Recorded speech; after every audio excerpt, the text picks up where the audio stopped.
Hello everyone and welcome back to another video with On Point Politics, and today I'm doing a different kind of video. I'm doing this to kind of prove that one of my counterparts, Let's Talk Elections, is essentially a paid Democrat shill.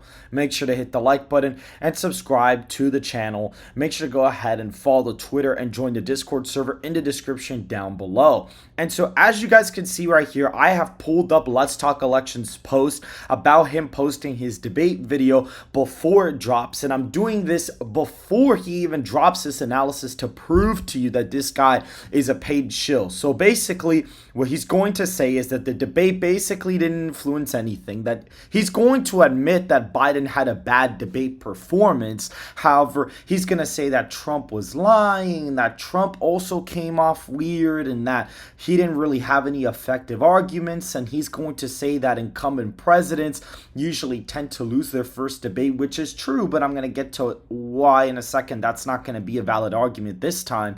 And he's going to say that Trump basically went out there and, didn't have the best debate performance, and that Biden substantially beat him on most issues, and that it's actually not going to influence the presidential debate that much, and that when you look at polling data, it's not going to reflect, a large shift. And he's going to say, 5% of voters changed their minds during the debate. Like, he's going to go on all about that stuff and how there's a small part of the electorate that's actually undecided voters.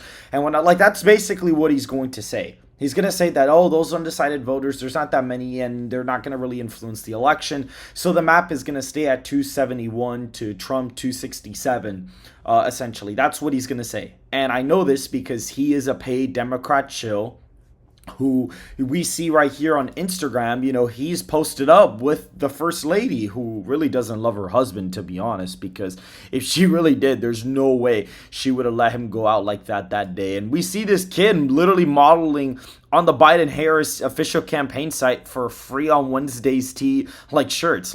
He's out here on the payroll for the Biden campaign, but wants to claim that he is some sort of, political analyst that you can go to for objective analysis. And I think it's disrespectful to everybody who actually goes out there and looks for, objective analysis. I, on the other hand, have actually spent and invested my own monetary income into getting polling data myself, and I'm using the polling data to prove to you that Trump is not only going to win the election, but he's going to win in a much larger landslide. And this guy is basically conflicted, and the definition of conflicted, according to Google, is having or showing confused, mutually inconsistent feelings. I truly believe he does not believe this. He doesn't believe this map. I know he doesn't believe this, but he has to, because that's how he gets paid. He's paid to go out there and campaign for the president. Meanwhile, I make my support clear for Donald Trump, but if Donald Trump was down 8 points in polling, I would say, yeah, guys, there's a problem. And with the way states are trending, I would say, yeah, if Biden's up in the polling average by even 6 or 7 points, I'd say Biden's probably the favorite to win, but that's not the case. We have the exact opposite of that. And when we look at my poll, we'll actually just pull it up right here. When we actually look at my newest poll, we see that Donald Trump is closing the gap with 18 to 29-year-old voters. He's closing the gap, or essentially he's winning now with 30 to 44-year-old voters. He improves with plus 65 and improves with 45 to 64. He improves with all the age demographics. He flips college-educated voters by 5, wins non-college by 9. He wins men by 19, women by 5. And when you poll the races, he's up 18 points with whites, so he improves about a point with the white vote. He improves with African Americans and Hispanic voters massively. And he wins Asian voters in this poll by 53. Now, this is a voter sample of only 600 voters. So it is a small sample size, but it is still a decent picture. And this was conducted post-debate. And Trump's up 6 points in the six-way race, and Donald Trump won the debate question. When you actually factor out undecided voters, he wins this question 61 to 39% essentially. And what's pretty interesting is that the reason why I have it plus 6.7, and when you look at the crosstabs here, you actually see Trump's up with 18 to 29 by 17 points. You see these weird margins is because I've actually went ahead and also pulled the 2020 presidential election. This is something that I also did as well. The reason why I did this is because when you pull back for a 2020 sample, you can essentially look at the exit polls, which on New York Times, CNN, all the websites, they're practically all the same. And when you go ahead and actually look at these exit polls, essentially, if you go ahead and look at them and you look at my 2020 sample and you adjust for an error, this is what you get for the margins, which are the margins that I have posted here because I've essentially adjusted for a polling miss. And when you model it out on 538's election model, Donald Trump wins the Electoral College by a very decent amount. He wins the election very easily when you do that. States like Michigan, Pennsylvania, Virginia, Arizona, Minnesota, Maine at large, Nebraska second, New Mexico, and New Hampshire all go to Donald Trump when you actually model it out on the 538 website by demographics. Now, if you plug in all this data into the model, it's going to give you a map of Trump winning with 500 electoral college votes, which is not going to happen. So what I do is I did one map per race. You do one map when it breaks it down by age, one by education, and one by gender.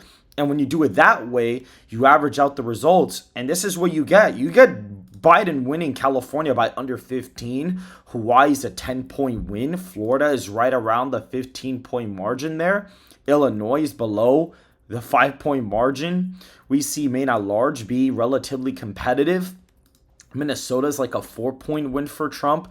Nebraska second, 8 points, which even if Trump were to win the popular vote by almost 7, I don't even think he'd win Nebraska second by this much because that district is trending completely left off a cliff. New Jersey's competitive, and we see new polling out of New Jersey that has Trump up by 1 percentage point there. New Mexico is a single point for Trump. You do have a lot of white liberals in that state that are pushing the state to the left, but if Donald Trump's really gaining that much in the popular vote, we are going to see a massive shift towards him. Wisconsin almost 10 points for Trump, Virginia 2.7 points for Trump, and we see polling data is relatively tied there. You have third-party candidates that are really going out there and absolutely destroying, Biden's chances in the state. And let's be honest, man, Biden's performance on Thursday night was not great.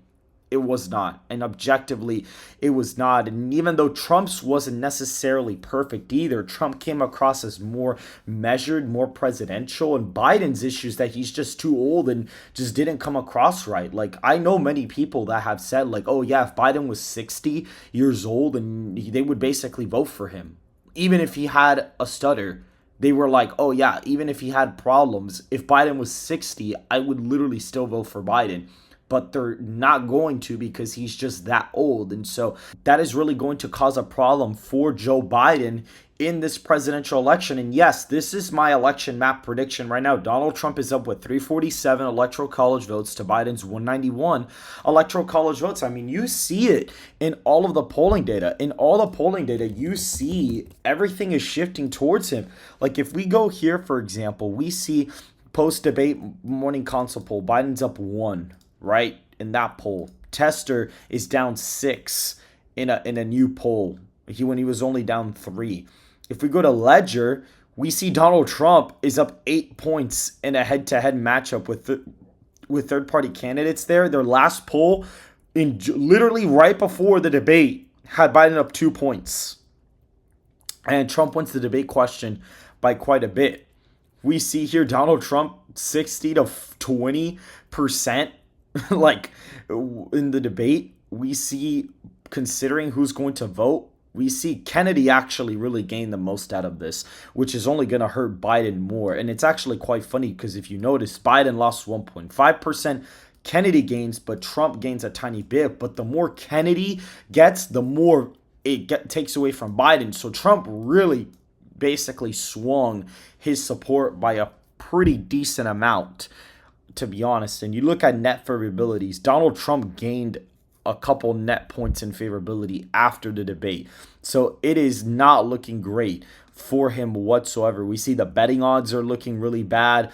Confident was the most used word, strong, and yes, liar, arrogant were there as well. And I'm not saying Trump was saying the truth the entire time. Obviously not. And we see Biden, old, lost, slow, confused, weak, tired. Like, what, all of these are negative connotations. Half of these, you could even say to an extent, may be negative, but mostly positive connotations, even sometimes neutral, depending on kind of how you look at it. New Jersey up by one, Trump. And that poll, and by the way, this poll was conducted pre-debate, just FYI. It was conducted pre-debate. And we look here, we see that in presidential election winner, Trump up by a ridiculous amount in poly market. It's looking absolutely insane there. It is looking bad. And CNN, Donald Trump is up 34 points in the first debate. And Biden won the first debate by 32, according to everybody. So, and I can even say that Joe Biden objectively won that debate. Not really because he had the best performance, but Trump just had an awful performance that day. Like, he just came across as an ass. Like, it was not great.